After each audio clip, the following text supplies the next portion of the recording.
चला तर आज आपण बनवूया विदर्भ स्पेशल आलू वांग्याची भाजी.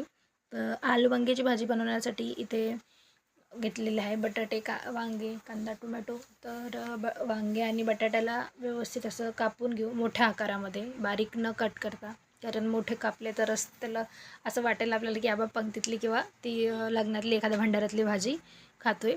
तर याला व्यवस्थित कट करून घ्यायचं आणि नंतर पाण्यामध्ये टाकून देऊ, जेणेकरून काय होईल, वांगे काळे पण पडणार नाही आणि जो बटाटा आहे कापलेला त्याच्यातलं थोडं स्टार्च पण निघून जाईल, म्हणजे स्टार्चचं प्रमाण थोडं कमी होईल.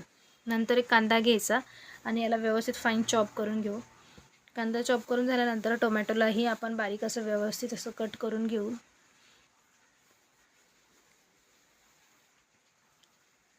आता सगळं आपलं कट करून झालं आहे.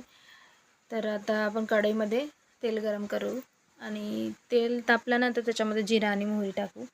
ही लगेच तळली का लगेच त्याच्यामध्ये आपण कांदा टाकायचा आहे आणि तो व्यवस्थित गोल्डन होईपर्यंत असा परतून घेऊ. आता गोल्डन झाला आहे, याच्यामध्ये आपण टोमॅटो टाकायचा आहे बारीक कट केलेला. त्याला पण व्यवस्थित परतायचं आणि त्याच्यामध्ये जे आपण रेग्युलर गरम मसाले यूज करतो ते टाकायचे, नॉर्मलवाले. लाल मिरची पावडर, हळद, मीठ, गरम मसाला, धनेपूड वगैरे हे सगळं टाकायचं आहे. आणि नंतर याच्यामध्ये मी ग्रेव्हीसाठी वाटण यूज करते. तर आता तुम्ही म्हणाल वाटण कशाचं, तर वाटण हे खोबऱ्याचं असतं. खोबरं, कांदा आणि लसूण याच्यापासून आपण जे गोडं वाटण बनवतो रोज मसाल्याच्या भाजीसाठी ते.